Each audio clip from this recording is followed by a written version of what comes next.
কাফনের কাপড় কিনে রেডি থাকো।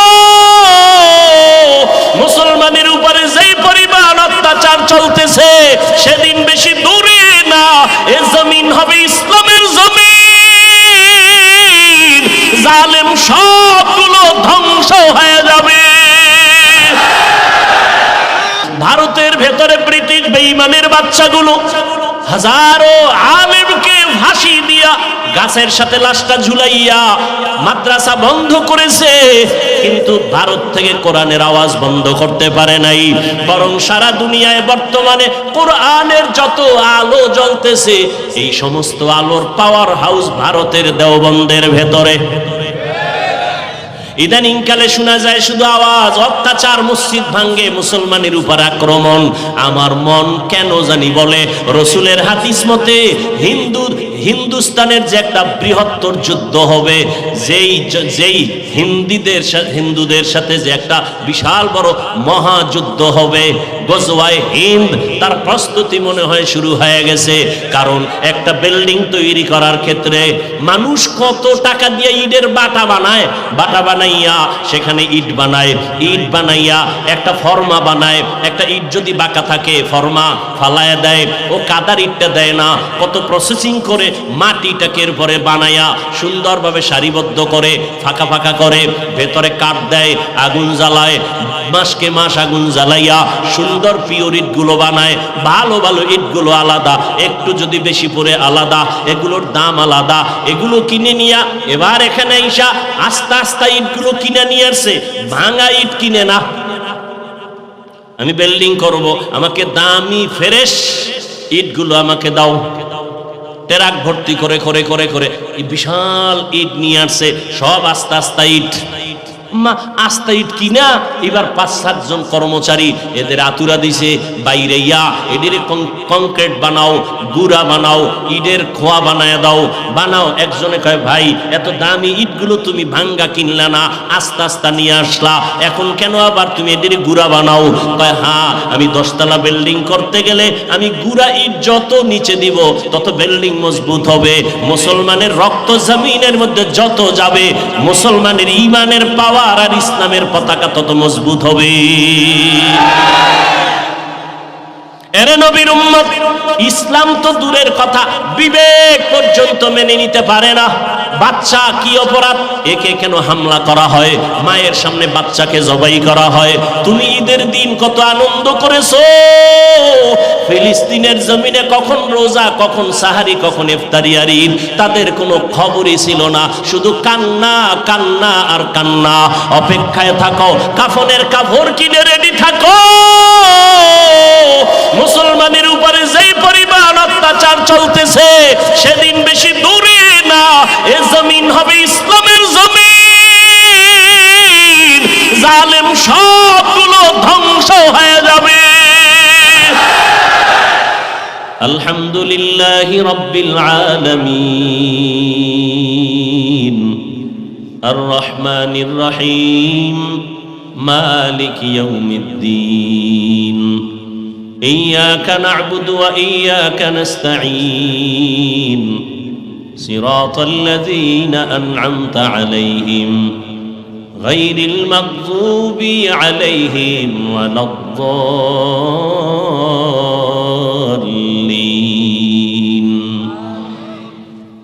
পুরাটা ভরা হয়েছে নি, মাঝখানে মিস্টেক হয়ে গেছে।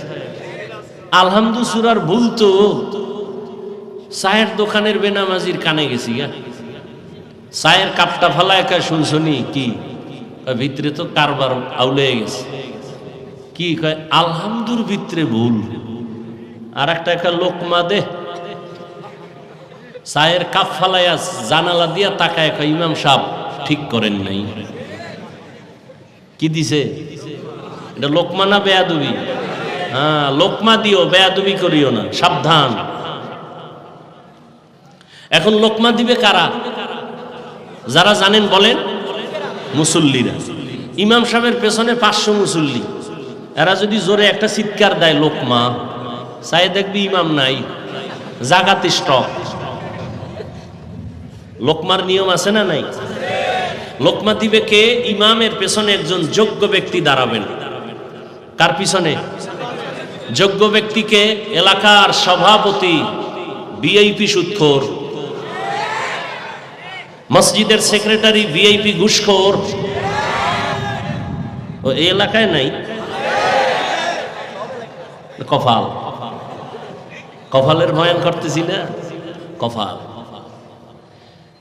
শিয়ালের কাছে মুরগি দিছে আমানত 3 দিন। শিয়াল কয় দোয়াও চাই, মাফও চাই, এটার ফেরত দেওয়া যাবে না, ফেটে গিয়ে কিমা হয়ে গেছে।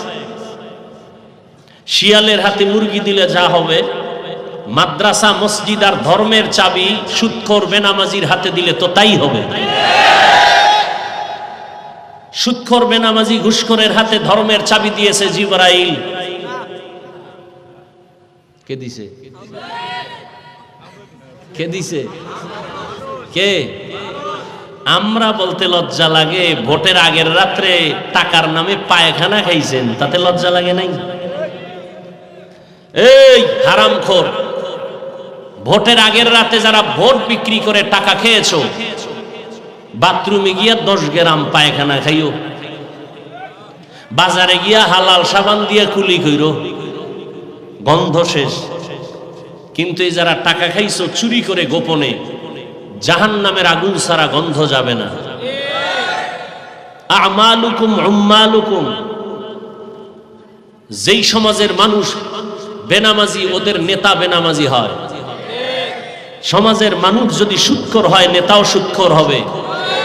সমাজের মানুষ যদি সভ্য হয়, নামাজি হয়, নেতাও নামাজি হবে। এ কথা বলার কোনো সুযোগ নাই। কেন? ইসলামের রাজনীতি নাই। বড় কঠিন। আমাকে সহজ ভাষায় একটু জবাব দিবেন, এখানে অনেক শিক্ষিত মানুষ। ওয়াজ হেদায়েতের চাবি না। হাফিজুর রহমান কেন, মক্কা মদিনার ইমাম কেন, স্বয়ং রসুল যদি বয়ান করে কপাল খুলবে না? যদি আল্লাহ না খুলেন তো টেনশন করেন কেন? আমি বলতেছি, এতেই যদি আপনার মাথা গরম হয়, তো আমল করার হালাত কি হবে? আমি শুধু বলতেছি, সত্যটাকে সাপোর্ট করবেন। পুরা দুনিয়াটা শাসন করেছেন সুলাইমান নবী, মিথ্যা? মিশর শহরটাকে অর্থ মন্ত্রণালয়ের দিক থেকে দায়িত্ব পালন করেছিলেন ইউসুফ নবী। ঘটনা সত্য। কোথায় আছে? কোরআনে আছে? আছে। রহমতের নবী মদিনা শাসন করেছিলেন, আছে। আবু বকর, ওমর, ওসমান, আলী রাষ্ট্র চালাইছেন, আছে। কেন বলেন ইসলামের রাজনীতি নাই? হ্যাঁ, আপনার মতো পচা গান্দা চান্দাবাজি আর ধান্দাবাজি ইসলামে নেই। ইসলামে কি আছে? মালিক যেই প্লেটে খাবে, গোলাম একই প্লেটে খাবে। ইসলামে কি আছে? কর্মচারী কাজ করবে, ঘাম ঝরার আগে বেতন দাও। চান্দাবাজি ধান্দাবাজি রাজনীতিতে কি আছে? মালিক খাবে 10 টাকা দামের খেজুরের ইফতারি, কর্মচারী খাবে পায়ে লাগানো 8 আনা দামের খেজুর। চান্দাবাজি আর ধান্দাবাজি রাজনীতির মধ্যে কি আছে? মাইকে বলবে কেউ খাবে, কেউ খাবে না। আর কর্মচারী বেতন পাবে তো দূরের কথা, কাজ কইরা বেতনের জন্য আন্দোলন করবা, এরপরে পুলিশের ফিডা খাইয়া কিছু পাবা। চান্দাবাজি আর ধান্দাবাজি ইসলামে নাই। এ কথাটা সব মানুষ জানে যে ইসলামী শান্তির ঠিকানা। মানে না কেন? চুরি বন্ধ হয়ে যাবে, দুর্নীতি বন্ধ হয়ে যাবে। আল্লাহ হেদায়েত দান করুন। আমি যে কথাগুলো বললাম, মাত্র এখনো বয়ান শুরুই করি নাই। এই কথাগুলো যদি আগামী শুক্রবার কোন খতিব সাহেব মসজিদে বলবে 1 মাস বাড়িতে ঘুরে আইয়েন। কারণ কি? শিয়ালের হাতে মুরগি। কার হাতে মুরগি? আল্লাহ হেদায়েত দান করুন। ভাই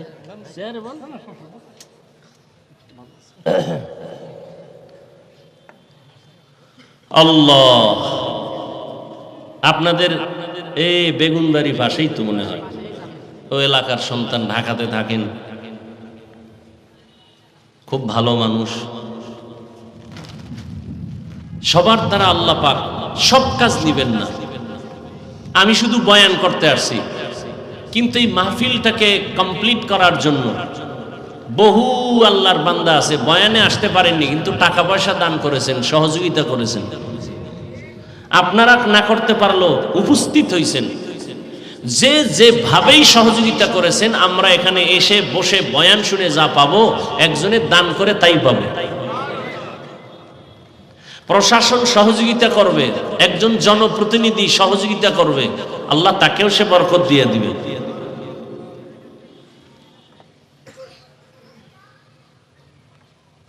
আমি আপনাদের সামনে আলোচনা করার নিয়তে সকলের পরিচিত একটি সূরা ওয়াল আসরে সূরা তেলাওয়াত করেছি, যেটা সবাই পারার কথা। কোরআন পড়তে না জানলেও এই সূরাটা পারে, শুনতে শুনতে অনেকের মুখস্থ হয়ে গেছে। ছোট একটি সূরা আমি তেলাওয়াত করেছি, রাসূলের একটি হাদিস পড়েছি। আগে তরজমাটা বলে নেই, এরপরে আপনারা যদি সময় দেন, ধৈর্যের সাথে বসেন, কিছু ব্যাখ্যা হবে। সব বক্তব্য সব শেষ, বাকি শুধু হাত উঁচু করে মোনাজাতটা দিব। এটা শুধু আপনাদের বসার উপরে নির্ভর করবে। উঠবেন, আমিও মোনাজাত দিয়ে দিব। আর যদি ধৈর্য ধারণ করে বসেন, কষ্ট হলেও আমি আপনাদেরকে কিছু কথা শোনাবো ইনশাআল্লাহ। ওয়াল আসরি ইন্নাল ইনসানা লাফি খুসর, আসরের শপথ, নিশ্চিত পৃথিবীর সব মানুষগুলো জাহান্নামী। ইল্লাল্লাযীনা আমানু, কিন্তু যারা ঈমান আনবেন, ওয়া আমিলুস সালিহাত, আমলে সালেহ করবেন, ওয়া তাওয়াসাউ বিল হক, ঈমান আমলের দাওয়াত অন্যকে দিবেন, ওয়া তাওয়াসাউ বিস সবর, ঈমান আমলের বিরুদ্ধাচরণকারীদেরকে বাধা প্রদান করবেন, এরা জান্নাতি। قال رسول الله صلى الله عليه وآله وسلم كل أمتي يدخلون الجنة إلا من أبى। রহমতের নবী বলেন, সব উম্মতেরা জান্নাতে যাবে, তবে আমি মুহাম্মদকে যারা মানে না তারা জান্নাতে যাবে না। কিলা মান আবা, সাহাবায়ে কেরাম প্রশ্ন করলেন, ইয়া রাসূলুল্লাহ, আপনাকে অস্বীকার করে মানে না তারা কারা? ক্বালা মান আতাআনি দাখালাল জান্নাহ। রহমতের নবী বলেন, যে আমার অনুসরণ করবে সে জান্নাতে যাবে। ওমান আসানি ফাকাদ আবা, যে আমার বিরোধিতা করবে সে আমাকে অস্বীকার করার কারণে জাহান্নামে যাবে। তরজমা শেষ, এবার ব্যাখ্যা শুনেন। হাদিসের উপরে 5 মিনিট কথা, খুব খেয়াল করবেন। আমি আপনাদের থেকে একটা প্রশ্ন নিব এবং জবাব দিব। হাদিসে কি বলা হলো? নবী বলেন সব উম্মত জান্নাতে যাবে, কিন্তু যারা আমি মুহাম্মদকে মানে না তারা যাবে না। এবার খেয়াল করেন, সাহাবায়ে কেরাম প্রশ্ন করলেন, ইয়া রাসূলুল্লাহ, আপনাকে মানে না তারা কারা? এখান থেকে আপনাদের খেয়াল করবেন, নবীজি জবাবটা ডাইরেক্ট না দিয়ে একটু ঘুরায় দিলেন, যেহেতু তার অন্তরে দয়ায় ভরা। কেমন নবীর অন্তরে দয়া! কোনদিন কোন সময় বিন্দু মাত্র গালি কাউকে নবী দেন নাই। কেমন মায়া অন্তরে রাসূলের! নবী কোনদিন কারো একটা গালির জবাব দেন নাই। কেমন মায়া মমতাময়ী রাসূল আমার! জীবনে চোখ দুটো গরম করে রাসূল কারো দিকে তাকান নাই, গরম চোখে তাকান নাই রাসূলের হায়াতে। সেই দয়ার নবী। প্রশ্ন ছিল, ইয়া রাসূলুল্লাহ, আপনাকে অস্বীকার করে মানে না তারা কারা? নবী জবাব দেওয়ার আগে মাঝখানে একটা মোহাব্বতের আওয়াজ দিলেন, মান আতাআনি দাখালাল জান্নাহ, যে আমার অনুসরণ করবে সে জান্নাতে যাবে। প্রশ্ন আপনাদের কাছে, আবার বলছি, নবীজি বললেন সব উম্মত জান্নাতে যাবে, যারা আমাকে মানে না তারা যাবে না। সাহাবায়ে কেরাম জিজ্ঞাসা করলেন, ইয়া রাসূলুল্লাহ, আপনাকে মানে না তারা কারা? নবীজি জবাব দিতে গিয়ে বললেন, যারা আমার অনুসরণ করে তারা জান্নাতি। প্রশ্ন আপনাদের কাছে, নবী বলেছেন যারা রাসূলের অনুসরণ করবে তারা জান্নাতে যাবে, বলুন তো বিপরীত কথাটা কি হবে? হ্যাঁ, যারা অনুসরণ করবে না তারা জাহান্নামী। নবী এ কথা বলেননি। এখনো খেয়াল করেন না অনেকে। সাহাবায়ে কেরামের প্রশ্ন, নবী আপনাকে মানে না তারা কারা? নবী এটা ডাইরেক্ট জবাব না দিয়ে বললেন, যে আমার অনুসরণ করবে সে জান্নাতি। বিবেক বলে বিপরীত কথা হয়, যে রাসূলের অনুসরণ করবে না সে জাহান্নামী। নবী বলেন না, আমি এ কথা বলি নাই। নবী কি বলছেন? নবী বলছেন, ওয়ামান আসানি ফাকাদ আবা, কে আমাকে অস্বীকার করে? যে আমার বিরোধিতা করে। যে আমার বিরোধিতা করে সে আমাকে অস্বীকার করে। তাহলে যে আমার অনুসরণ করে না সে আমাকে মানে না, এটা বলেন নাই, বরং যে বিরোধিতা করে মূলত সে আমাকে মানে না। এখান থেকে কি বুঝলাম? এখান থেকে দুইটা সবক নিব, উপদেশ নিব। কাসাসুল আউয়ালিন, মাওয়াইজুল আখিরিন।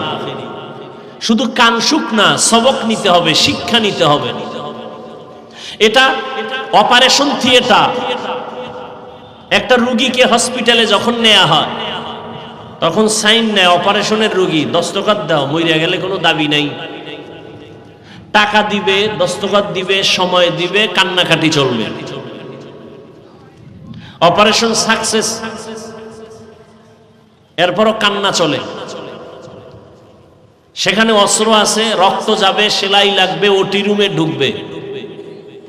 আর এখানে অপারেশন হবে, ওখানে অপারেশন চলে বডি, দেহের। এখানে অপারেশন চলবে বডিকে পরিচালনা করেনেওয়ালা পাওয়ার, মূল হেড, রূহ, রুহের অপারেশন চলবে। তবে এখানে সেলাই লাগবে না, রক্ত যাবে না, অস্ত্র লাগবে না, বাকি সব লাগবে। টাকা লাগছে, সময় দিতে হবে। এবার সাকসেস হলে কান্না শুরু হবে। খুব খেয়াল করবেন। এটা কোন থানা? দৌলতপুর থানায় একজন আসামি পুলিশ ধরে নিয়ে গেল, নিয়া কোর্টে উঠাবার আগেই ওকে মার দিছে। এমন মার দিছে পুলিশে বেত দিয়া, শুধু চিল্লায় কিন্তু চোখে পানি নেই। একটা আসামিকে নিয়ে থানায় পুলিশ বেতের আঘাত করে, কান্না নাই। আর এটা এমন একটা প্যান্ডেল, ইখলাস নিয়ে আল্লাহওয়ালারা যখন বয়ান করেন 200 হাত দূরে বসে মানুষ অঝরে কান্না করেন। এরে মারলো কে? অপারেশন চলতেছে। কি চলতেছে? অপারেশন সাকসেস যখন হবে তখন দেখবেন ওই যুবক দাড়ি নেই কিন্তু চোখে পানি, ওর অপারেশন শুরু হয়ে গেছে, ওর আত্মার অপারেশন চলতেছে। ও ধরা খেয়ে গেছে যে আমি তো জাহান্নামী, আমার উপায় কি? আমাকে মা ভালো জানে না, আমার চরিত্র এত খারাপ, আমাকে বাবা ভালো জানে না, আমার মা বাবাই মনে মনে বলে তুই মর, কারণ তোর চরিত্রের কারণে মানুষের সামনে মুখ দেখাতে পারি না, তোর ব্যবহারে শিক্ষক বেজার, তোর আচরণে আলেম বেজার, তোর আচরণে মা বেজার, তোর ব্যবহারে বাবা বেজার, মনে মনে সবাই চায় তুই মরে যা। যখন এটা অন্তরে ধাক্কা লাগতেছে, হঠাৎ করে খেয়াল পড়ছে না আর অন্যায় করব না, এইবার কান্না শুরু হয়ে গেছে। আত্মার উপরে অপারেশন চলতেছে। নাইলে পুলিশে ফিডায় কাঁদে না, ওয়াজের প্যান্ডেলে কাঁদে কেন? ওরে মারে কে? এটা বুঝার মতো মেধাও নেই। আল্লাহ।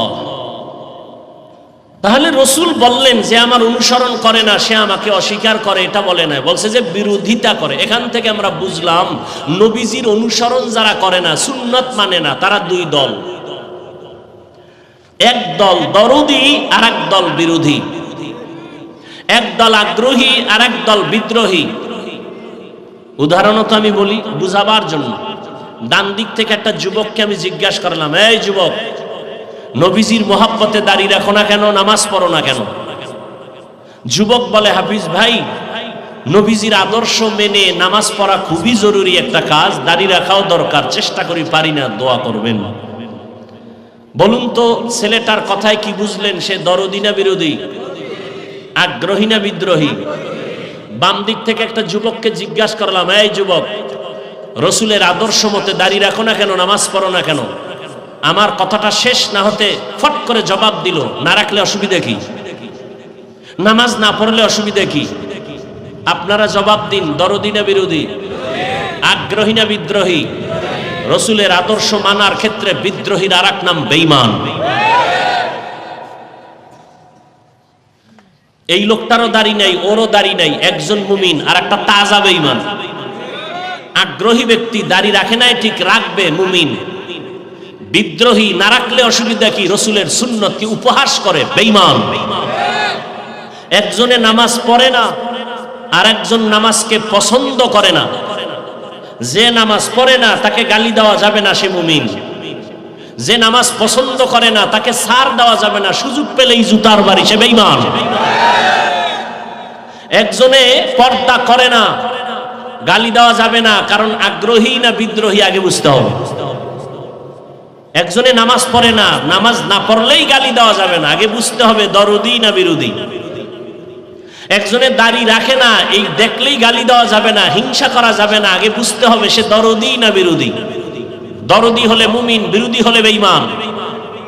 একজনে ইসলামের কোরআনের রাজনীতি করে না, তাকে গালি দেওয়া যাবে না, বুঝতে হবে দরদি না বিরোধী।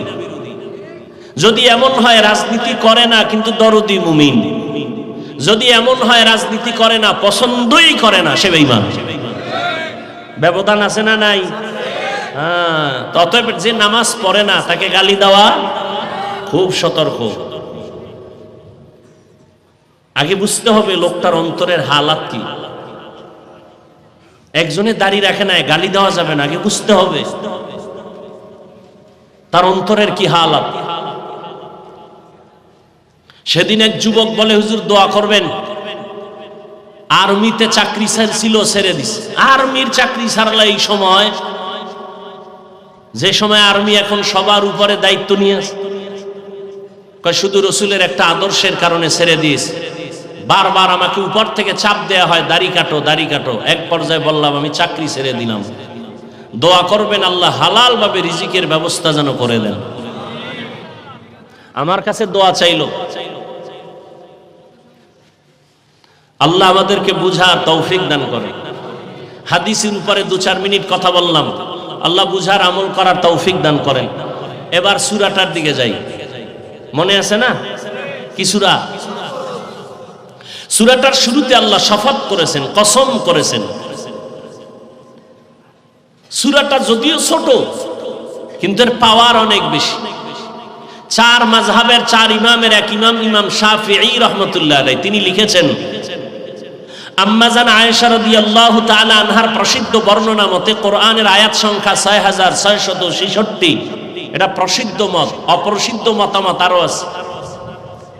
ইমাম শাফিঈ রাহমাতুল্লাহ আলাইহি বলেন, আল্লাহ যদি কোরআনে হাকিমে শুধু আল আসরি সূরাটা দিতেন, অন্য আয়াত যদি কথার কথা অবতীর্ণ নাও করতেন, আর দুনিয়ার সব মানুষ আল আসরি সূরার উপরে জীবন চালাইতো, বিনা হিসাবে জান্নাত পাইত।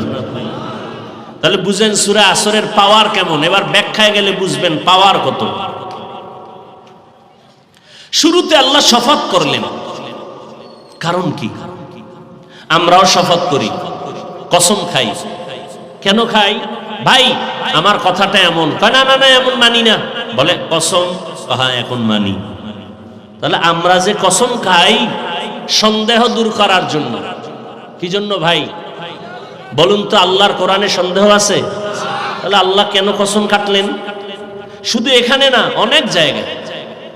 ওয়াত-তিনি ওয়াজ-যাইতুন ওয়া তুরি সিনিনা ওয়া হাযাল বালাদিল আমিন ওয়াস-সামাঈ যাতিল বুরুজ ওয়াল ইয়াউমিল মাউউদ ওয়া শাহিদিন ওয়া মাশহুদ والشمس وضحاها والقمر إذا تلاها والنهار إذا جلاها والليل إذا يغشاها والسماء وما بناها والأرض وما طحاها ونفس وما سواها فألهمها فجورها وتقواها لا أقسم بيوم القيامة ولا أقسم بالنفس اللوامة والضحى والليل إذا سجى ما ودعك ربك وما قلى وللآخرة خير لك من الأولى আসমানের কসম,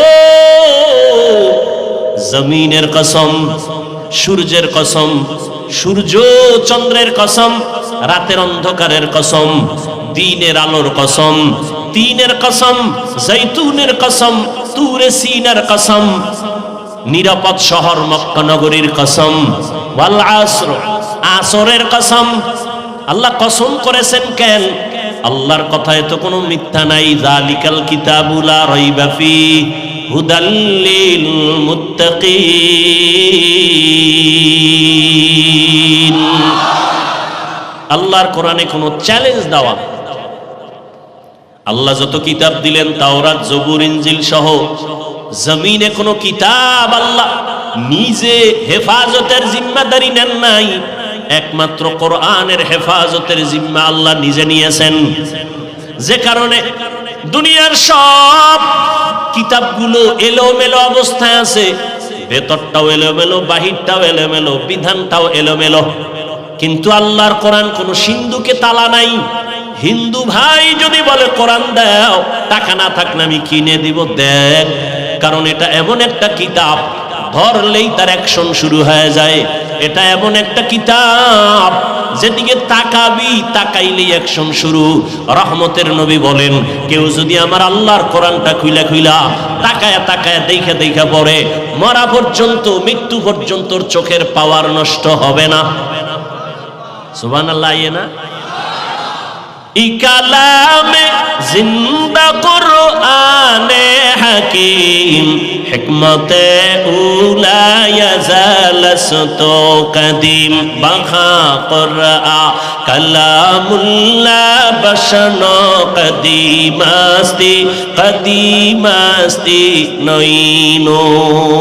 আল্লাহর কোরআন তো কসমের আগেও সত্য, কসম খাওয়ার পরেও সত্য, কোনো সন্দেহ নাই। সন্দেহ আছে কিনা এই ধান্দা নিয়ে অনেকে ঢুকছে কোরআনের বাগানে, ঢুইকা নিজের ভুল যখন কোরআনের আয়নায় ধরা পড়ে গেল, তারা কালেমা পড়ে মুসলমান হয়ে গেল। ইস্ট ইন্ডিয়া নামের কোম্পানি বহু অপচেষ্টা করে কোরআনে জমিন থেকে জ্বালায় দেওয়ার কোম্পানি বহু কোরআন জ্বালায় দিছে। বাগদাদের লাইব্রেরির ভেতরে এমন একটা তাফসির ছিল, তাফসিরে হাদায়েকা যাতা বাহজা, এত বিশাল বড় তাফসির, হাজার হাজার হাজার কোরআনের এডিশন তাফসির, বালাগাত, ফাসাহাত, মান্তেক সবগুলো ফোরাত নদীতে ভাসায় দিল। আল্লাহর কোরআন এখনো বিদায় করতে পারে নাই। ভারতের ভেতরে ব্রিটিশ বেঈমানের বাচ্চাগুলো হাজারো আলেমকে ফাঁসি দিয়া গাছের সাথে লাশটা ঝুলাইয়া মাদ্রাসা বন্ধ করেছে, কিন্তু ভারত থেকে কোরআনের আওয়াজ বন্ধ করতে পারে নাই। বরং সারা দুনিয়ায় বর্তমানে কোরআনের যত আলো জ্বলতেছে, এই সমস্ত আলোর পাওয়ার হাউস ভারতের দেওবন্দের ভেতরে। ইদানিং কালে শোনা যায় শুধু আওয়াজ, অত্যাচার, মসজিদ ভাঙ্গে, মুসলমানের উপর আক্রমণ। আমার মন কেন জানি বলে রসুলের হাদিস মতে হিন্দুস্তানের যে একটা বৃহত্তর যুদ্ধ হবে, যেই হিন্দুদের সাথে যে একটা বিশাল বড় মহাযুদ্ধ হবে, গজওয়ায়ে হিন্দ, তার প্রস্তুতি মনে হয় শুরু হয়ে গেছে। কারণ একটা বিল্ডিং তৈরি করার ক্ষেত্রে মানুষ কত টাকা দিয়ে ইটের বাটা বানাইয়া সেখানে ইট বানাইয়া একটা ফর্মা বানায়। একটা ইট যদি বাঁকা থাকে ফর্মা ফালায়া দেয়, ও কাদার ইটটা দেয় না, কত প্রসেসিং করে মাটিটাকে পরে বানায়া সুন্দরভাবে সারিবদ্ধ করে ফাঁকা ফাঁকা করে ভেতরে কাঠ দেয়, আগুন জ্বালায়, মাসকে মাস আগুন জ্বালাইয়া সুন্দর পিওর ইটগুলো বানায়। ভালো ভালো ইটগুলো আলাদা, একটু যদি বেশি পড়ে আলাদা, এগুলোর দাম আলাদা। এগুলো কিনে নিয়া এবার এখানে আইসা আস্তে আস্তে ইটগুলো কিনে নিয়ে আসছে, ভাঙা ইট কিনে না। আমি বিল্ডিং করব, আমাকে দামি ফ্রেশ ইটগুলো আমাকে দাও। ট্রাক ভর্তি করে করে করে করে বিশাল ইট নিয়ে আসছে, সব আস্তে আস্তে ইট। আস্তে ইট কিনা এবার ৫-৭ জন কর্মচারী এদের আতুরা দিছে, বাইরে এদের কংক্রিট বানাও, গুড়া বানাও, ইটের খোয়া বানায় দাও, বানাও। একজনে কয়, ভাই এত দামি ইটগুলো তুমি ভাঙ্গা কিনলা না, আস্তে আস্তে নিয়ে আসলা, এখন কেন আবার তুমি এদের গুড়া বানাও?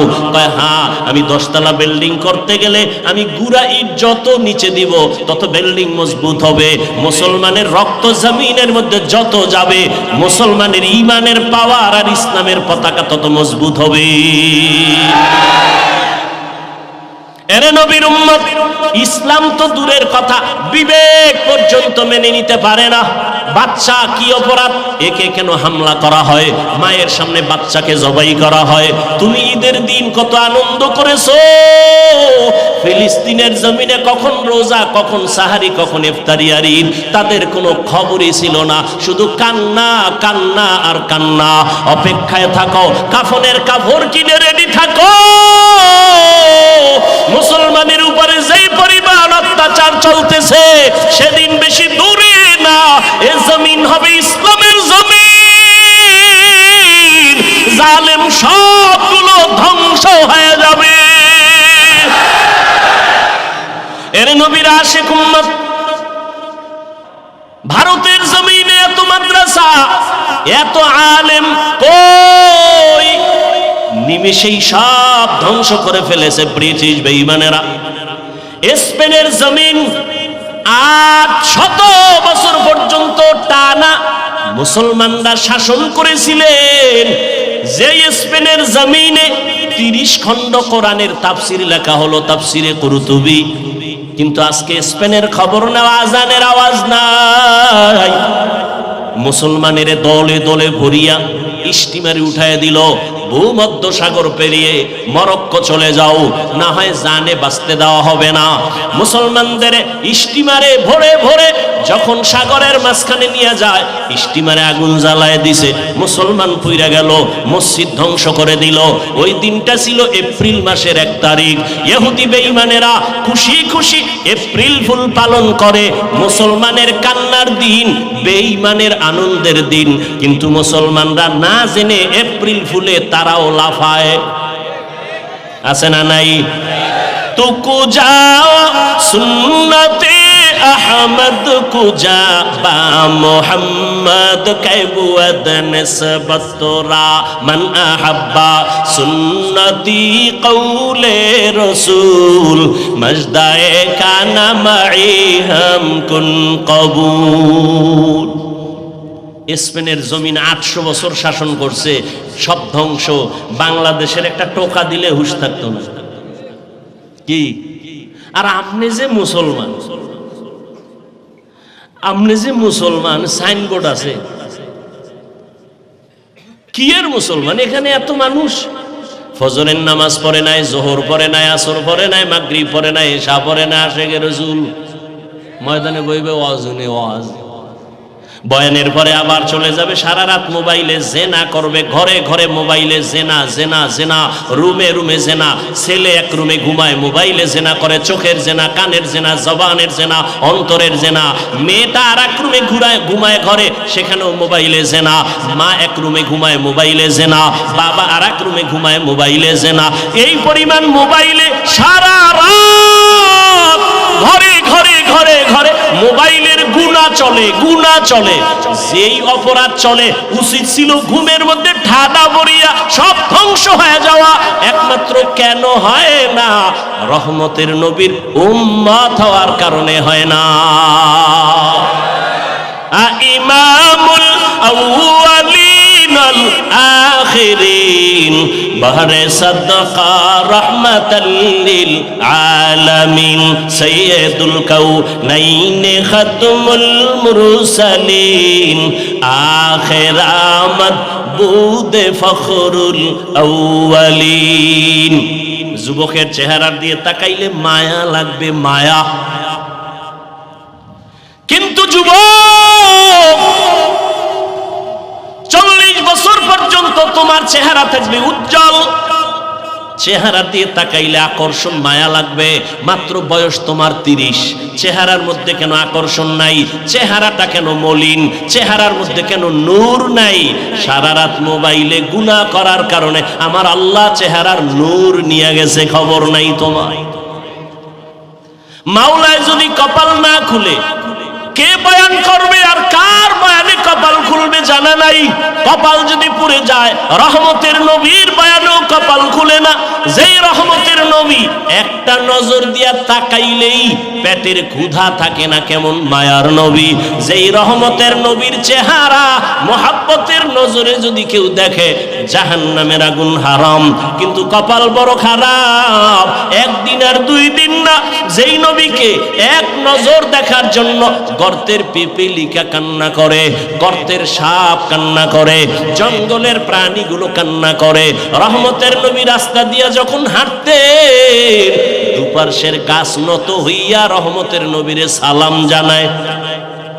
যেই রহমতের নবীর শরীর মুবারকে মশা মাছি পড়া হারাম, আম্মা জান আয়েশা রাদিয়াল্লাহু আনহা বলেন, নবীজির শরীর মোবারকের ঘাম আমরা বোতলে ভরে রাখতাম আর আতর হিসাবে আমরা ব্যবহার করতাম। সেই নবী কেমন মায়ার নবী আমার, একদিন আর 2 দিন না, 13টা বছর নবীকে সামনে তাকায় তাকায় দেখলো, বয়ান শুনলো। 13 বছর দেখলো, বয়ান শুনলো, কপালে কালেমা আসে নাই। এত বড় বেঈমানের নাম জানেননি? কি নাম? এর নাম কপাল। যেই নবীর দেখার জন্য গর্তের পিপিলিকারা কাঁদে, যেই নবীর চেহারা এত মহব্বত, দুশমন আইছে নবীর মারবে, সেই কালেমা পড়ে। 13 বছর দেখলো, কালেমা পড়ে না। আর অন্যদিকে 27 বছরের একটা যুবক তরবারি নিয়ে দৌড়ায় আমার নবীকে জবাই করবে। কয় বছরের? 27 বছরের যুবক দৌড়ায় নবীকে জবাই করবে। নবীর সামনে আইসা চেহারাটা দেখে তরবারি ফালাইয়া বলে, রহমতের নবী আমাকে মাফ করে দেন, কালেমা পড়ে আমাকে মুসলমান বানায় দেন। কয় বছরের যুবক? 27 বছরের যুবক নবীকে দেখে কালেমা, তরবারি নিয়ে দাঁড়ায় বলে, এই মক্কার মুশরিক বেঈমানেরা, আয় মুহাম্মদের বিরুদ্ধে কথা বলতে চাইলে আমার সামনে দাঁড়া, মুহাম্মদের প্রয়োজন নাই, আমার তরবারি যথেষ্ট। কেমন পাওয়ার! এখন এই যুবক যেই পথ দিয়ে চলে, শয়তান ওই পথে আসে না, দেখলেই দৌড়। ওমর কেমন? ওমর নাম কি দেখছেন নি কারবার? শয়তান ভয়ে পালিয়ে যায়। আরে সে ওমরকে এখনো নাম শুনলেও শরীর গরম হয়ে যায়। যার নাম ওমর দেখবেন তার মেজাজ একটু হাই। ওমর মানে গরম। শয়তান দেখলে ভয় পায়। কবিরেজি করুন একটু, কবিরেজি কথা কয় না। যারা কয় জিন টিন বিশ্বাস করি না, ও শেষ মরণটা জিনের হাতে হয়। জিন আছে না নাই? কোরআনের আয়াত আছে না নাই? এটা কবিরেজি করে যাই, মনে রাখো। এই যে বুকে বুকে ঘুমের সময় তো রাত্রে ঘুমাস না, কেমনে কইতাম? সারা রাত মোবাইলে আকামে কাটায় দাও। এই বুকের উপরে শাহাদাত আঙ্গুল দিয়ে যদি কেউ আরবিতে অজু অবস্থায় ঘুমাবি আর বুকের উপরে লিখবি ওমরের নাম, আইন মিম র, ওমর লেখে যদি ঘুমাও, বিশ্বাস থাকতে হবে মৃত্যু পর্যন্ত কোনোদিন তোর স্বপ্নে খারাপ কিছু হবে না। ঘুমের মধ্যে অনেকে ভয় লাভ দেয়, চিৎকার দেয়, কিচ্ছু হবে না, শুধু ওমরের নামটা আরবিতে লিখতে হবে বুকের আঙ্গুল দিয়া।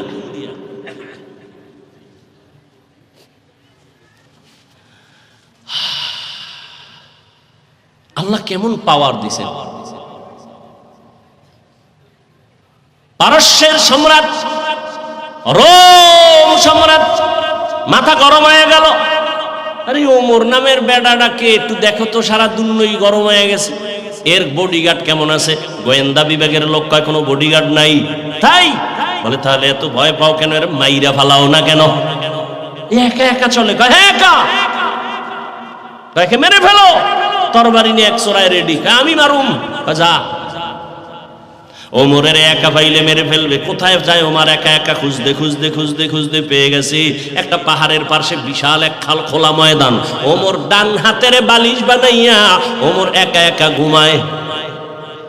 দুশ্মন খবর পায় তরবারি নিয়ে দৌড়ি, চান্স আর হারানো যাবে না। ময়দানের সামনে দাঁড়ায় দেখে ঠিক পুরো ময়দান খালি। পাহাড়ের পাশে পাদদেশে ওমর হাতের বালিশ বানাইয়া ঘুমায়। তরবারিটা বের করে যুবক এবার হাঁটতেছি, এক কদম সামনে দেয়, আবার দাঁড়ায়। কি করব? আল্লাহর প্রিয় বান্দা যারা, আল্লাহ এদেরকে একটা বিশেষ পাওয়ার দান করেন। এই পাওয়ার আল্লাহ কোনো বেনামাজিকে দেন না। ওই পাওয়ারের কারণে সমস্ত দুনিয়ার সন্ত্রাসী, চাঁদাবাজি, জালেম যত বিরোধিতা করুক, সামনে আসলে মোমের মতো দুর্বল হয়। আল্লাহর বিশেষ বান্দাদেরকে আল্লাহ পাওয়ার দান করেন।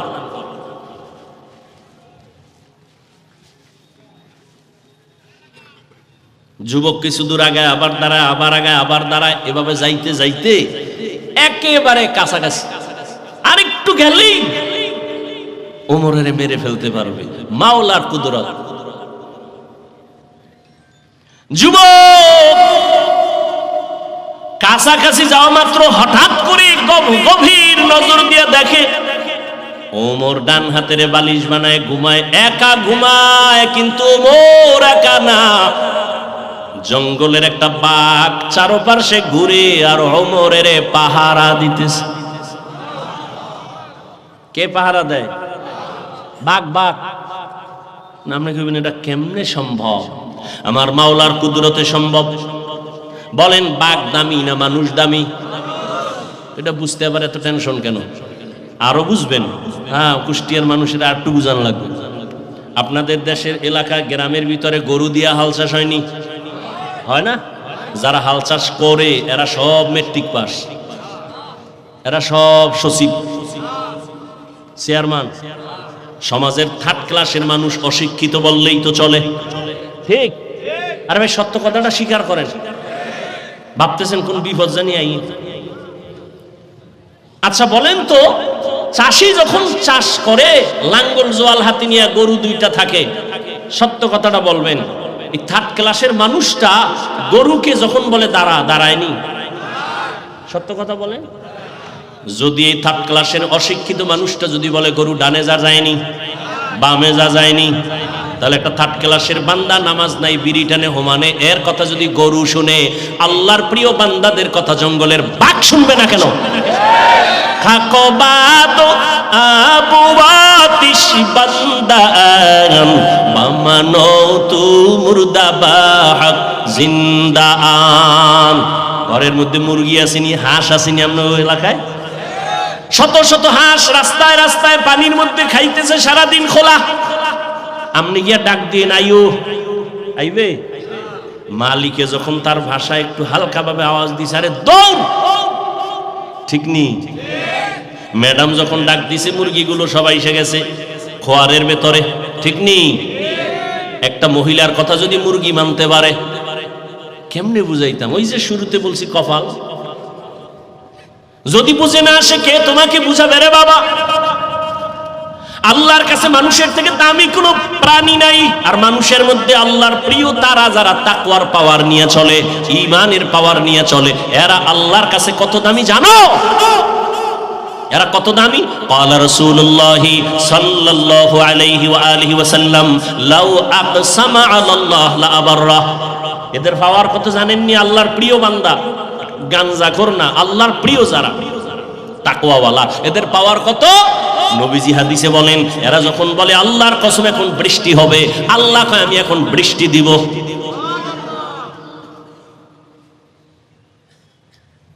যদি বলে আল্লাহ বৃষ্টি বন্ধ করে দাও, আল্লাহ তখন বলবে আর তোর কথা বন্ধ করে দিলাম। কেন? আল্লাহ তো বেশি মায়া করেন তার আদরের গোলাম মানুষের মধ্যে তাকওয়াওয়ালাদেরকে। বান্দা যখন যা চাইবে আল্লাহ তখন তার কথায় তা দিবেন।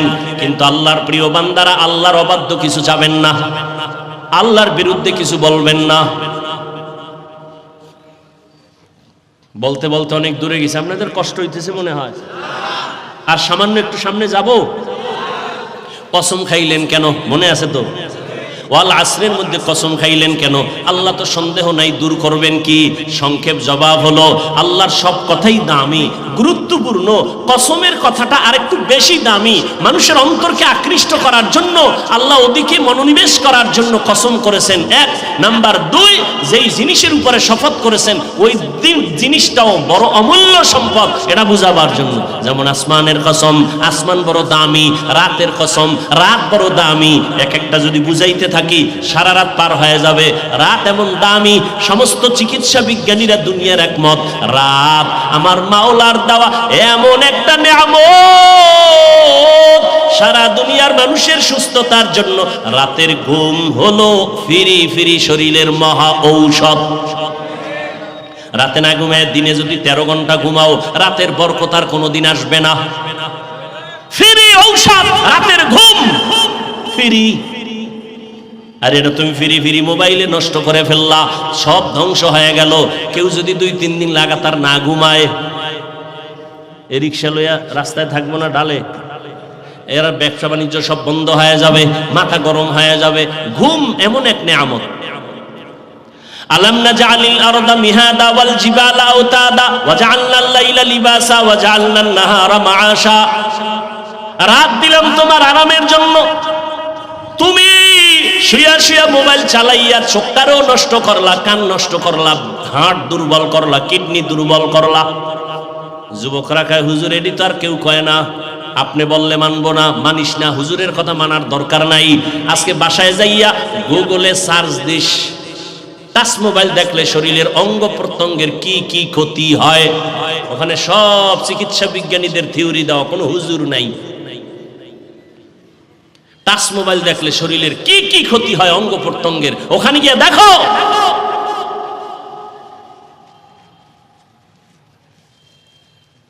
চরিত্র নষ্ট হলে আর ফেরত পাওয়া যাবে না। আল্লাহ তাআলা আসরের শপথ করলেন, আসর বড় দামি এক সম্পদ। বলে কেমন সম্পদ? বলে আসরটাকে যারা কাজে লাগাবে তারা বড় দামি হয়ে যাবে, দুনিয়ার লাইনে হোক বা আখিরাতের লাইনে হোক। আসরটাকে কাজে লাগাইলে জীবনটা ধন্য। এ কথা বুঝাবার জন্য আসর কি জিনিস ওদিকে আমি আলোচনা করব না, পরের কথাগুলো বড় দামি। ইন্নাল ইনসানা লাফি খুসর ইল্লাল্লাযীনা আমানু ওয়া আমিলুস সালিহাত ওয়া তাওয়াসাউ বিল হাক্কি ওয়া তাওয়াসাউ বিস সবর। শুধু আসর নিয়ে কথা বললে সামনের আর কোনো কথা হবে না, আর সামনের কথার আলোচনা করলে আসরের কথা হবে না। কোন দিকে যাব? যদি শুধু আসর নিয়ে কথা বলি তাহলে আংশিক কিছু কথা বলে মোনাজাত, আর যদি বলেন না আসর বাদ, সামনের আলোচনা ইন্নাল ইনসানা লাফি খুসর, এখান থেকে সামনের আলোচনা, সেখানেও আমি কিছু টাইম দিয়ে আমি ওটাকে গুছায় বলবো। কোন দিকে যাব? সামনে না এটা? সামনে, ঠিক আছে, আসর বাদ। ইন্নাল ইনসানা লাফি খুসর, আল্লাহ শপথ করে বলেন পৃথিবীর সব মানুষ জাহান্নামী, সব মানুষ। আল ইনসানের আলিফ লাম ইস্তেগরাকি, আমেরিকার মানুষ জাহান্নামী, লেবাননের মানুষ জাহান্নামী, লন্ডনের মানুষ জাহান্নামী, পৃথিবীর সব মানুষগুলো জাহান্নামী। কার কথা? নিশ্চয়ই, কোনো সন্দেহ করা যাবে না। কথা কি শেষ? আল্লাহ কয় কিন্তু নামের ব্রেক লাগায় দিছি। কিন্তু সব মানুষ জাহান্নামে যাবে, কিন্তু 4 গুণওয়ালারা জান্নাতে যাবে। কয় গুণ? ভালো করে খেয়াল করবেন। 4 গুণের প্রথম 2 গুণ হলো আল্লাহর হক, শেষের 2টা গুণ হলো বান্দার হক। প্রথম 2 গুণের এক হলো ঈমান, দ্বিতীয় গুণ হলো নেক আমল। এই 2টা গুণের একমাত্র 2 গুণ হলো আল্লাহর হক। ঈমান আল্লাহর, নেক আমলও আল্লাহর জন্য। বাকি যারও 2টা গুণ আছে এটা বান্দার হক। আল্লাহ কয় আমার হকে ত্রুটি থাকলে আমি মাফ করব, কিন্তু বান্দার হকে যদি ত্রুটি করো, আমি ও বান্দা ক্ষমা না করলে আমি করব না। ওয়ালাসের সূরার পাওয়ারটা কেমন বুঝালেন? কে জান্নাত পাইবেন, কে পাইবেন না স্পষ্ট শুনে যান। সব মানুষ জাহান্নামে যাবে, 4 গুণওয়ালারা জান্নাতে যাবে। এর প্রথম 2 গুণ আল্লাহর হক। আল্লাহর হক ঈমান আর আমল, ত্রুটি থাকলে আল্লাহ মাফ করে দিবেন। বাকি 2 হক বান্দার। কি সেটা? ঈমান ও আমলের দাওয়াত অন্যকে দাও, ঈমান আমলের বিরোধিতা যারা করে বাধা দাও। এটার আমরা সহজে বলি সৎ কাজের আদেশ, অসৎ কাজের নিষেধ। তাহলে এই তাবলীগওয়ালা, ও পীর সাহেবের মুরিদ, ও মক্কার ভিআইপি প্যাকেজের হাজি, ঈমান আনছেন, আমলও করেন, মাইয়ে বলার খবর কি? মাঝে মাঝে বলি বহু পাগড়িওয়ালা বুজুর্গ, বহু তাবলীগওয়ালা পীরের মুরিদ হাজি সাহেব জীবনভর নেক আমল করিয়াও শুধু সন্তানের অপরাধের কারণে কিয়ামতের ময়দানে জাহান্নামে যাবে। কারণ ঈমান আছে, আমল আছে, জান্নাত পাওয়া যাবে না। আরো 2টা গুণ আছে। ঈমান আমলের দাওয়াত অন্যকে দাও, যারা বিরোধিতা করে বাধা দাও। এবার প্রশ্ন হলো অন্য কারা? এবার অন্য বুঝেন। আল্লাহ বলেন অন্য কারা? ইয়া আইয়ুহাল্লাযীনা আমানু কু আনফুসাকুম ওয়া আহলিকুম নারা ওয়াকুদুহান নাস ওয়াল হিজারা আলাইহা মালাইকাতুন গিলাযুন শিদাদুন লা ইয়াসুনাল্লাহা মা আমারাহুম ওয়া ইয়াফআলুন মা ইউমারুন। ও মুমিন, জাহান্নাম থেকে তুমি আগে বাঁচো, তারপরে তোমার আহালকে বাঁচাও। জাহান্নাম থেকে নিজেকে আগে বাঁচাও, তারপরে আহাল। আমি বাবা, আমার আহাল সন্তান। আমি স্বামী, আমার আহাল স্ত্রী। আমি আলেম, উম্মত আমার আহাল। আমি শিক্ষক, ছাত্র আমার আহাল। আমি মসজিদের ইমাম, মুসল্লিগণ আমার আহাল। আমি দোকানের মালিক, কর্মচারী আমার আহাল। ও মা বাবা, জাহান্নাম থেকে নিজেকে আগে বাঁচাবেন, তারপরে সন্তানকে বাঁচাবেন। ও স্বামী, জাহান্নাম থেকে আগে নিজেকে বাঁচাবেন, তারপরে আপনার আহাল স্ত্রীকে বাঁচাবেন। ও মসজিদের ইমাম সাহেব, খতিব সাহেব, জাহান্নাম থেকে আগে নিজেকে বাঁচাবেন, তারপরে আপনাদের আহাল মুসল্লিদেরকে বাঁচাবেন। ও আলেম, জাহান্নাম থেকে আগে নিজেকে বাঁচাবেন, তারপরে উম্মতকে বাঁচাবেন।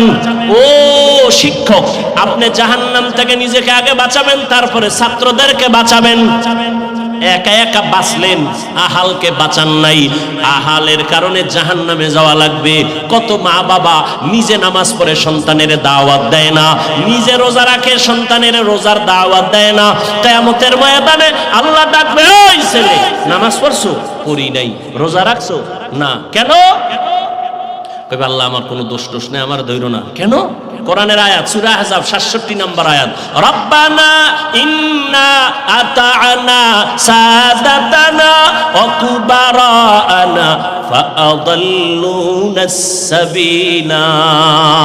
ও আল্লাহ, আমি বেনামাজি হই নাই, আমার মা বাবা বেনামাজি বানাইছে। আমি রোজা রাখতে চাবো কি? আমার মা বাবায় রোজার দাওয়াত দেয় নাই। বয়ানে চল, জুমায় চল, নামাজে চল, কোনোদিন বলে নাই। বাবায় সকালে দোকানে গেছে, 8টার সময় টেলিফোন করছে আমার আম্মুর কাছে। আম্মুরে মোবাইল ফিরা কয়, এই আমার বাবায় ঘুমে উঠাইছনি কেন? নাস্তা দিছনি? 8:30 বাজে গেছে। কিন্তু আমার আব্বাজান কোনোদিন ফোন কইরা বলে নাই আমার ছেলেটার উঠাইয়া ফজরের নামাজ পড়াইছনি। ও আল্লাহ, আমার কোনো দোষ নাই। কোরআনের আয়াত। এবার আল্লাহ কইল, আমার কি বুদ্ধি কম নি? তোরে আমি একটা বিবেক দিছিলাম না, ভালো মন্দ যাচাই করার কাহা দিছিলা। কত সন্তানের খবর জানুনি, মা বাবায় চাইছে নামাজ পড়বে না, ও জোর কইরা নামাজ পড়ছে। ও চাইছে বাবায় চায় আলেম হবে না, ও মা বাবারে চাইরা গিয়া মাওলানা হয়ে গেছে। পরে মা বাবার কাছে মাপ চাই আবার মা বাবারে লাইনে নিয়ে আসছে। ও তো নিজেরটা বুঝা নিজের পথে চললো। তুই কেন মা বাবার কথায় চুপ থাইকা নিজে কেন হালাল ভাবে সঠিক পথে চললি না? ও আল্লাহ, আমার ভুল হয়ে গেছে। ভুল না, এটা তো ইনসাফের আদালত, এখানে তো বিচার হবে ইনসাফের সাথে। ও আল্লাহ, কি বিচার করবা? তোর বিবেকের সাথে বেঈমানি করলি কেন? বিবেকের বিচার হবে। ইন্নাস সামআ ওয়াল বাসারা ওয়াল ফুআদ কুল্লু উলাইকা কানা আনহু মাসউলা। এবার সন্তান একটা আবদার করবে, আল্লাহ ফিডা যেহেতু খাওয়াই লাগবে, কপাল খারাপ, তবে আমার একটা আবদার আছে। কি?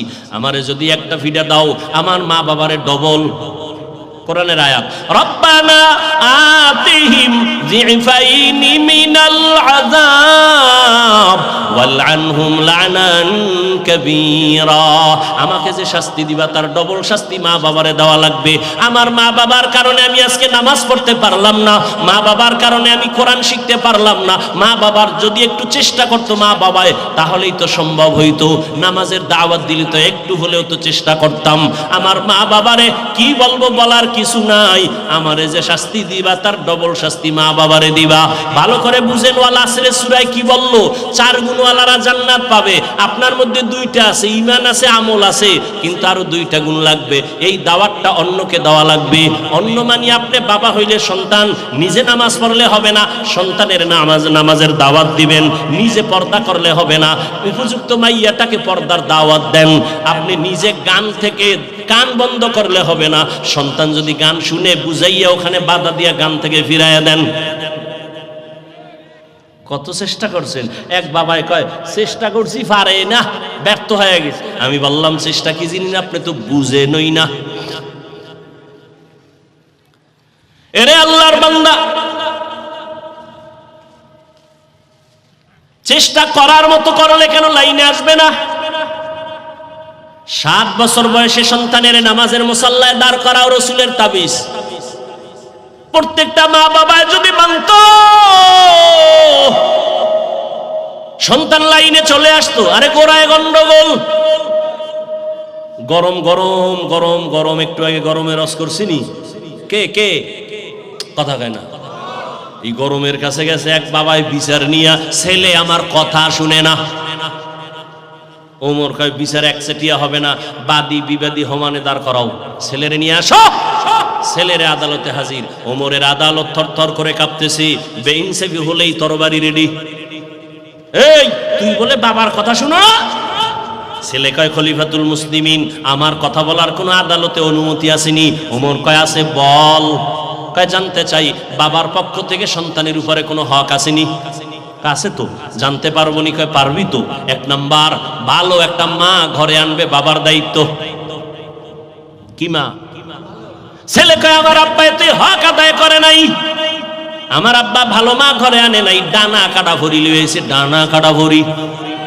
শহরে বাজারে দেখো নারীদের ঢল, পর্দাবিহীন তারা করে ঝলমল, অন্যকে তার দিকে আশিক বানায়, অন্যকে তার দিকে আশিক বানায়, দেশটায় আজি ধ্বংস নারীর বেপরদায়, সবার মুখে কি আওয়াজ, হায় হায় হায়। বেপরদায় যারা চলে, চরিত্রহীন লম্পট, ওরাই সোনার বাংলায় দাঁড়ায় বলে ইসলাম নারীর অধিকার দেয় নাই, ওরা চরিত্রহীন লম্পট। আল্লাহর কসম, ইসলাম সারা নারীর সম্মান আর মর্যাদা কোন ধর্মের মধ্যে দিতে পারে নাই। হিন্দু ধর্ম তালাশ করো, নারীদের উপরে জুলুম। বৌদ্ধদের কিতাব দেখো, নারীদের উপরে জুলুম। খ্রিস্টানদের ধর্মের কিতাব দেখো, নারীদের উপরে জুলুম। ইহুদিদের কিতাব পড়ে দেখো, নারীদের উপরে জুলুম। একমাত্র নারীদের সম্মান বজায় রাখছে ইসলাম। হা, এরে আল্লাহর বান্দা, ডানা কাটা ভরি আছে বাড়ির ভিতরে। ডানা কাটার পরিমাণই ঘরে আইসেই ডানা কাটে। ঘরে আইসে কিছুদিন পরে স্বামীটারে ডাক দেখে, এই মগা, তোর বাবার ডানা ভালো না, এটারে কাটা লাগবে। কিছুদিন পরে কয় তোর মায়ের ডানাও খারাপ। এবার মগা তো ওর হুর বাড়িতে পচা পায়খানা খাইছে যৌতুকের নামে। ওই তোর না, ছোট লোকের বাচ্চা, ফকিন্নির বাচ্চা। এই যৌতুক যেটিতে খায় সবগুলো ছোট লোকের বাচ্চা। ওদের মতো ইতর, ডাকাত, জালেম, চোর, দুর্নীতিবাজ আর দুনিয়াতে কেউ হতে পারে না। যৌতুক হালাল না হারাম? তাও যৌতুক নেই কি বিদেশ যাওয়ার ভিসা যায়। একটারে ধরে যে গেলাম, তুই যে বিদেশ যাবি, বিয়া কইরা হরু বাড়িতে ভিসা নিয়ে বউ নিবি নি? না না না না না, বউ নেওয়া যাবে না। কেন? কত বউ কি করবি? কয় বাড়িতে থাকবে। কে পাহারা দিবে? বলে ছোট ভাই। হাসেন আপনারা, এ আকাম চলে না? সত্য কথা বলতে তো টেনশন কেন? ওই যে একটু আগে বলছি না, ঠাডা ভরা দরকার ঘুমের মধ্যে, শুধু মোহাম্মদের উম্মত হওয়ার কারণে আল্লাহ বাঁচাই দিয়েছেন। নাহলে ঘুমের তুইটাতে একটা চেহারাটা সুকর হয়ে গেছে। নারীর অধিকার চায়, সম্মান চায়, যৌতুক খাইয়া।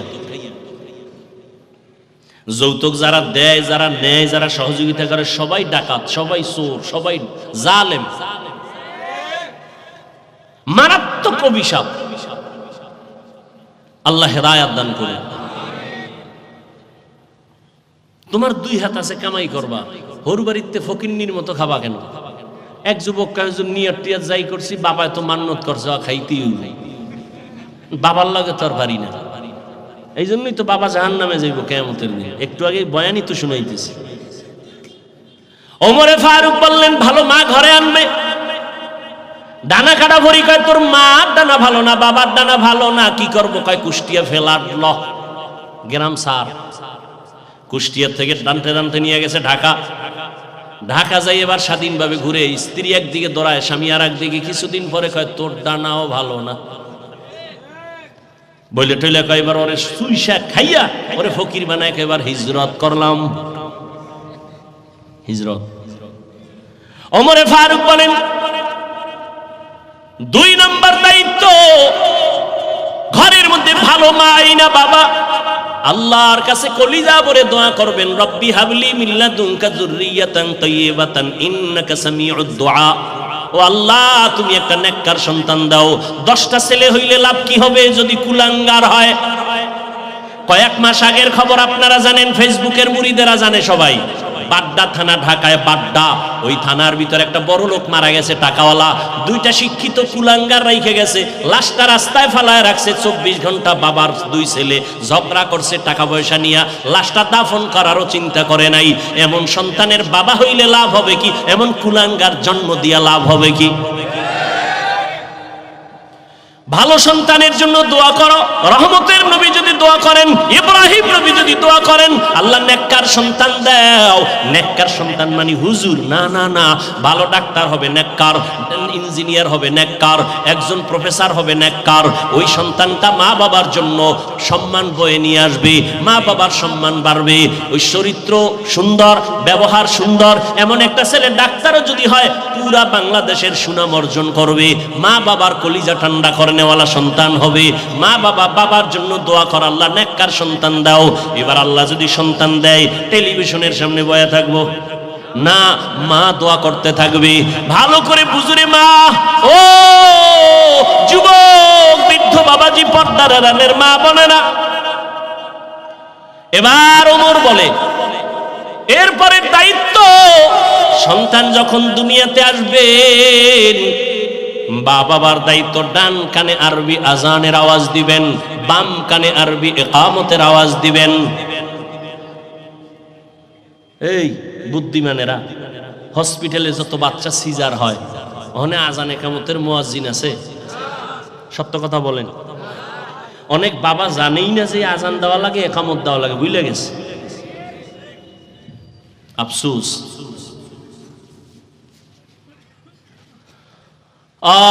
এরপরে কি? ছেলে কইতেছে, আব্বা আম্মা এই দায়িত্ব আমার পালন করে নাই। এরপরে ওমর বলতেছে, এরপরের দায়িত্ব 7 দিন যখন হবে, 7 দিন চুল ফালাবে, সুন্দর একটা নাম রাখবে, নাম। ছেলে কয়, বাবা এই দায়িত্ব পালন করে নাই, আমার নামটাও রাখছে আউলা জাউলা নাম। কি নাম? কয়, আমার নাম রাখছে জউল, মানে জুয়েল, কোয়েল, দোয়েল। সন্তানের নাম হাসি, খুশি, সবুজ, গম্বুজ, বিরাস, ফায়ার, নদী, সাগর, তুফান। হ্যাঁ, ছেলের নাম রাখছে সাগর। ছেলে হইছে অসুস্থ, হুজুরের আনছে দোয়া করতে পারি। হুজুর ছেলে অসুস্থ, দোয়া করেন। হুজুর কয়, খাইয়া লইয়া বইলাম, একটু দোয়া না করলে হয় না। নাম কি? কয় সাগর। হুজুর দোয়া থুইয়া দৌড়। এই সাগরে আমার বাড়ি ভাঙছে 3 বার। এই দোয়া আমি পারুম না, প্রয়োজনে তুমি আমার খাওন লয়ে যাও। সন্তানের নাম বিপদ। হায় হায়।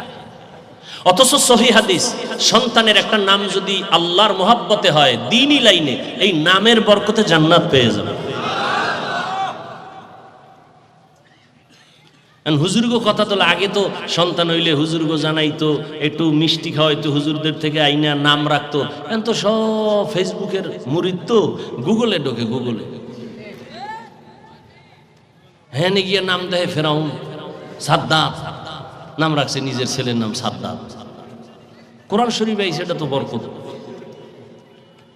এখন আর হুজুরের কাছে যায় না, এই জন্য বরকত কমে গেছে। আল্লাহ, ছেলে বলে আমার নাম রাখবে বাবা, এটা সুন্দর নাম রাখে নাই।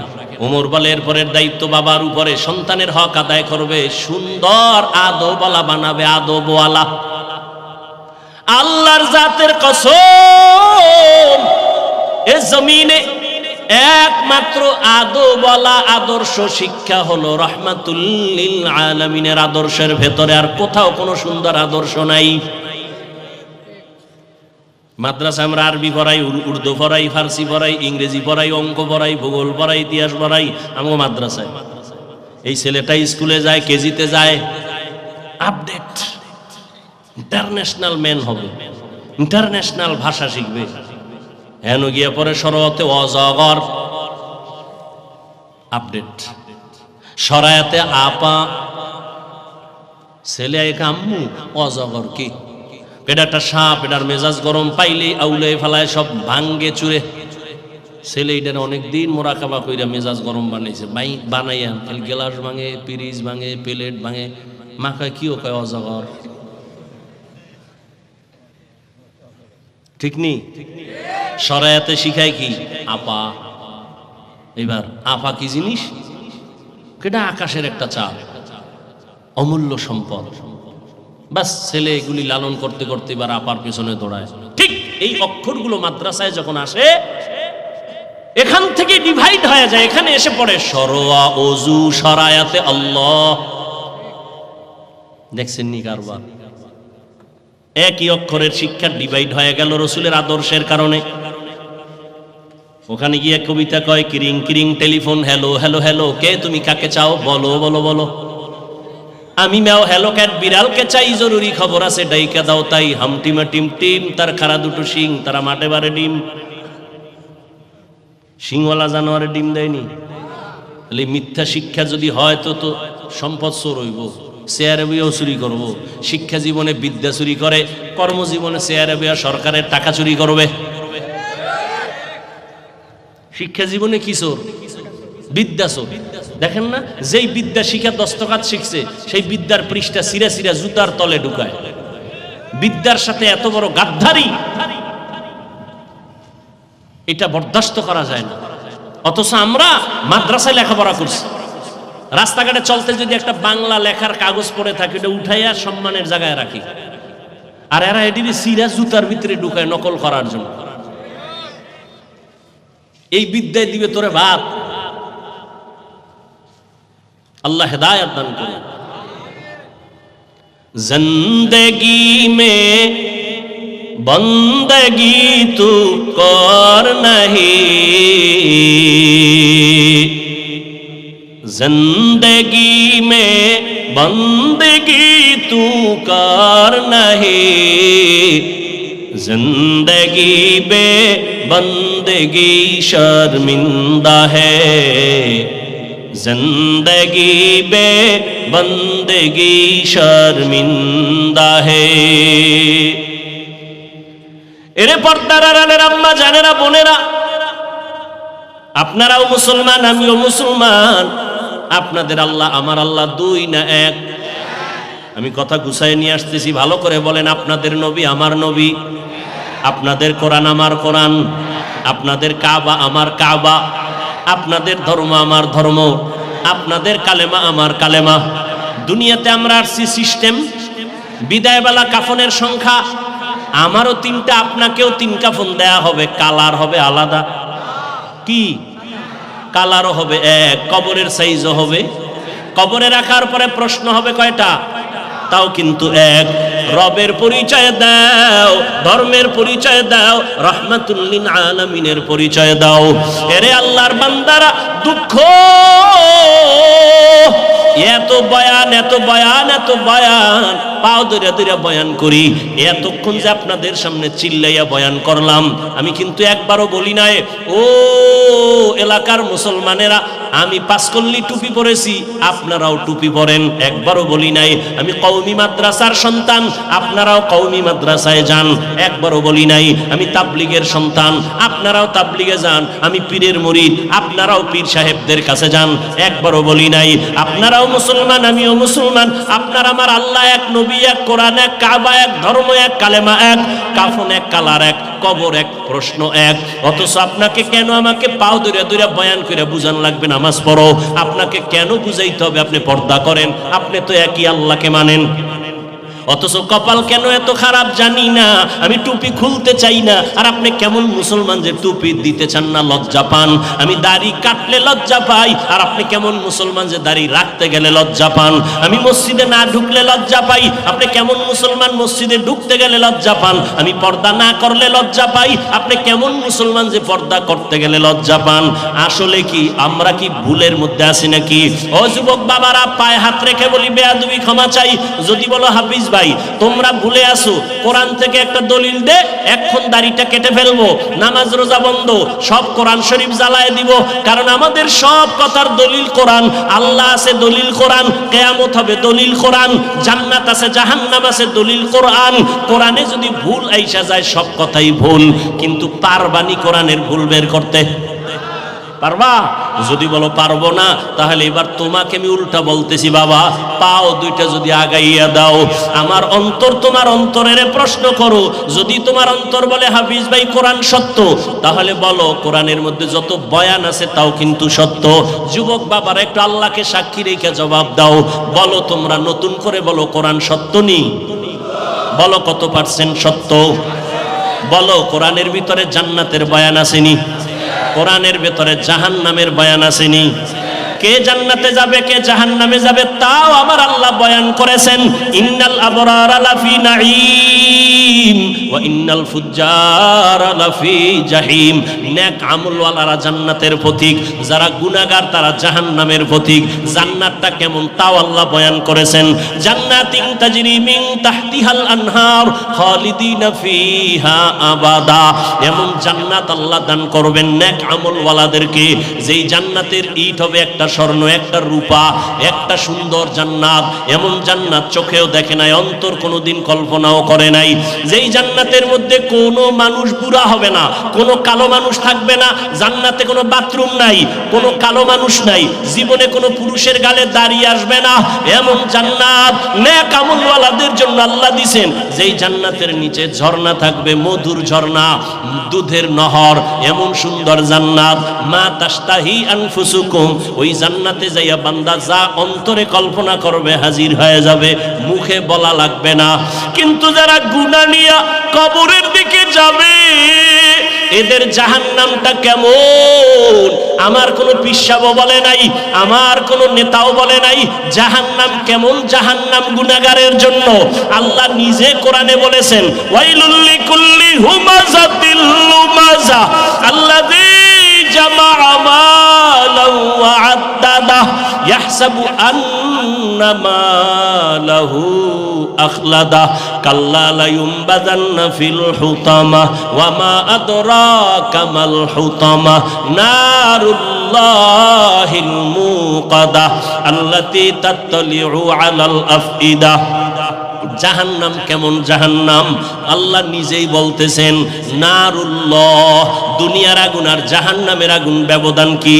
দুনিয়ার আগুন জ্বালাইতে নরম জিনিস লাগে, জাহান্নামের আগুন জ্বালাইতে আল্লাহ কঠোর শক্ত জিনিস দিয়া জ্বালাবেন। সেই শক্ত জিনিস কি?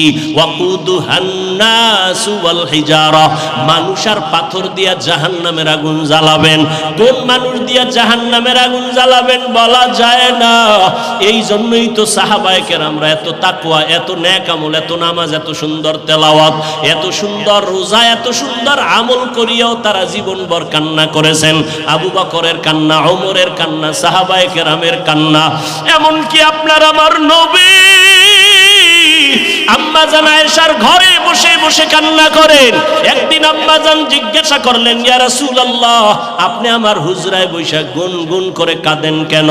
আম্মা জানের জবাবে বলেন, ও আয়েশা, হাসরের ময়দানের কথা আমার মনে পড়লে আমি চোখের পানি ধরে রাখতে পারি না। কেন ইয়া রাসূলুল্লাহ? বলে কিয়ামতের দিন আমার উম্মতের কি উপায় হবে সেই ভয়ে আমি কান্না করি। কেন, কি ভয় সেদিন? আল্লাহর নবী বলেন, ও আয়েশা, কিয়ামতের ময়দানটা এমন হবে, সূর্য নিচে নেমে আসবে, সূর্যের গরমে জমিনটা তামা হয়ে যাবে, নারী আর পুরুষ সবাই উলঙ্গ দাঁড়াবে। আম্মা জান বলেন, সবাই যে মহিলারা উলঙ্গ, পুরুষেরা উলঙ্গ, কিয়ামতের ময়দানে কি লজ্জা লাগবে না? নবী বলেন, ও আয়েশা, এমন ভয়ঙ্কর হালাত, একজনে আর একজনের দিকে তাকাবারও সময় হবে না, সবাই বেকারার হয়ে যাবে। অন্যদিকে জাহান্নামের আওয়াজের চিৎকার, জাহান্নাম চিল্লায়া চিল্লায়া বলবে, হাল মিন মাজিদ।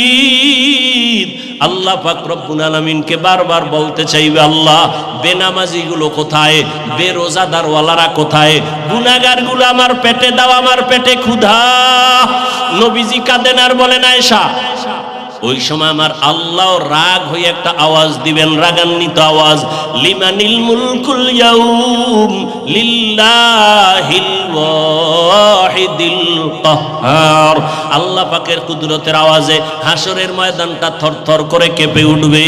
ওই সময় নবীদের গুনাহ নাই, মুসা নবী কান্না শুরু করবেন, ঈসা নবী কাঁদবেন, ইব্রাহিম নবী কান্না করবেন, আদম নবী কাঁদবেন। নবীরা পর্যন্ত কান্না করে বেকারার হয়ে যাবেন। কেমন ভয়ঙ্কর হবে হাসরের মাঠ। ও আমার যুবক বাবারা, বৃদ্ধ বাবাজিরা, পর্দার আড়ালের মা বোনেরা, আমি যে এতক্ষণ বয়ান করতেছি একবারও কিন্তু বলি নাই আপনারা স্কুল কলেজ বাদ দিয়ে আপনারা মাদ্রাসায় চলে যান, বরং আমি সারা দেশে চিল্লায় চিল্লাইয়া বলি, ও যুবক বাবারা, স্কুলে পড়ো আলহামদুলিল্লাহ বাধা নাই, কলেজে পড়ো, চাকরি করো, ডাক্তার হও, ইঞ্জিনিয়ার হও, কিন্তু একটা দাবি আমার, বেয়াদব হইও না রে বাবা। তোমার মতো কত যুবক স্কুল কলেজে পড়ে, 5 বেলার নামাজ পড়ে, সত্য বলো আছে না নাই? আর ওয়াজের দরকার নাই, নিজের বিবেকটাকে জিজ্ঞাসা করো। তোমার মতো যুবক যদি স্কুল কলেজে পড়িয়া নামাজ পড়ে, তুমি পারো না কেন? তোমার কপাল বুঝি পুড়িয়া গেছে, আল্লাহ বুঝি গুনার কারণে বেজার? এখনো সময় আছে, তওবা করো। তোমার মতো যুবক র্যাব, আর্মি, পুলিশ, বিডিআরের চাকরি করে, জেনারেল লাইনের 5 ওয়াক্ত নামাজি অভাব নাই। তোমার মতো যুবক রাস্তায় গাড়ি চালায়, ড্রাইভারি করে, নামাজ পড়ে, তুমি কেন পারবা না রে বাবা? তোমার মতো যুবক দোকানদারি করে, নামাজ পড়ে, তুমি কেন পারবা না? তোমার মতো যুবক চাকরি করে, ব্যবসা করে, নামাজ পড়ে, নদীর মধ্যে মাছ ধরে, নামাজ পড়ে, তুমি কেন পারবা না রে বাবা? আসলে বুঝি আল্লাহ বেজার হয়ে গেল নাকি? মা বাবায় তোমার উপরে কষ্ট পাইল নাকি? এখনো সময় আছে, তওবা করো। জীবনের ডাক্তারও যদি হও, বেয়াদবি করবা না। মা বাবার দোয়া, শিক্ষকের দোয়া, উলামায়ে কেরামের দোয়া ছাড়া সামনে সফলতা আসবে না। অতএব এখনো সময় আছে, ডাক্তার হও, মা বাবার দোয়া নিয়ে আদর্শবান ডাক্তার হও, আদর্শবান ইঞ্জিনিয়ার হও, আদর্শবান প্রফেসর হও, ডিসি হও, এসপি হও। তবে বেয়াদবি যেন তোমার দ্বারা প্রকাশ না পায়, তোমার ব্যবহারে কোনোদিন যেন মা বাবা কষ্ট না পায়, তোমার আচরণে শিক্ষক যেন কষ্ট না পায়, ওলামায়ে কেরাম যেন কষ্ট না পায়। কারণ মা বাবায় যদি কষ্ট পায়, তোমার জিন্দেগি বরবাদ। শিক্ষকের বদদোয়া লাগলে তোমার কপাল পুড়ে যাবে, ওলামায়ে কেরামের বদনজর যদি লেগে যায়, তোমার কপাল নষ্ট হয়ে যাবে। অতএব তুমি জেনারেল লাইনে থাকিও তো পারো নামাজ পড়তে, মা বাবার দোয়া নিয়া, শিক্ষকের দোয়া নিয়া, ওলামায়ে কেরামের পরামর্শ নিয়া তুমি এখনো চলতে পারো নবীর আদর্শের উপরে, জীবনটা ধন্য হয়ে যাবে। ও পর্দার আড়ালের আম্মা জানেরা, আপনাদের মতো কত মা এখনো আছে বেপর্দায় চলে না, মোবাইলে সময় নষ্ট করে না, স্বামীর মাল হেফাজত করে, খেয়ানত করে না। আপনি কেন পারবেন না রে আম্মা জান? আল্লাহ সন্তান দান করেছেন, একটা ভালো সন্তানের মা হইয়া কবরে যান, সন্তানটাকে আদর্শবান ডাক্তার বানায় যান, সন্তানটাকে কোরআন পড়াইয়া আদর্শবান নামাজি ইঞ্জিনিয়ার বানায় যান। সন্তান ডাক্তার হলেও কোরআন পড়িয়া মা বাবার জন্য দোয়া করতে ভুলবে না। এরে আম্মা জান, এখনো সময় আছে, তওবা করে নেন। বৃদ্ধ বাবাজিরাও তওবা করেন, মরিয়া গেলে আর নামাজ ছাড়বেন না। যুবক বাবারা তওবা করে নাও, আল্লাহকে মনে মনে ডাকো আর বলো, হে মালিক, জাহান্নামের আযাব তো দূরের কথা, দুনিয়াতে সূর্যের গরম সহ্য করতে পারি না, বেতের বাড়ি সহ্য করতে পারি না, মশার কামড় সহ্য করতে পারি না। কোরআন হাদিসের বয়ান অনুযায়ী 1 জাররা পরিমাণ গুনাহ নিয়ে গেলে জাহান্নামের গরম কেমনে সহ্য করব? 2 পার্শ্বের কবরের মাটির চাপ কেমনে সহ্য করব?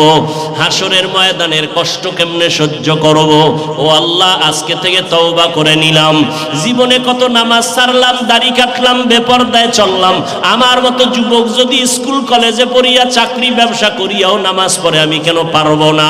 আজকে থেকে তওবা করে দিলাম, আর নামাজ ছাড়বো না, আর দাড়ি কাটবো না, বেপরদায় চলবো না, মা বাবার সাথে বেয়াদবি করবো না, শিক্ষকের দোয়া, উলামায়ে কেরামের পরামর্শ দোয়া নিয়া নবীজির তরিকা মতো চলবো। তওবা করার মতো যদি অন্তর তৈরি হয়, মুনাফিকি যদি না থাকে, খাঁটি তওবার নিয়ত যাদের আছে, 2 হাত আমার আল্লাহকে দেখাইয়া দাও।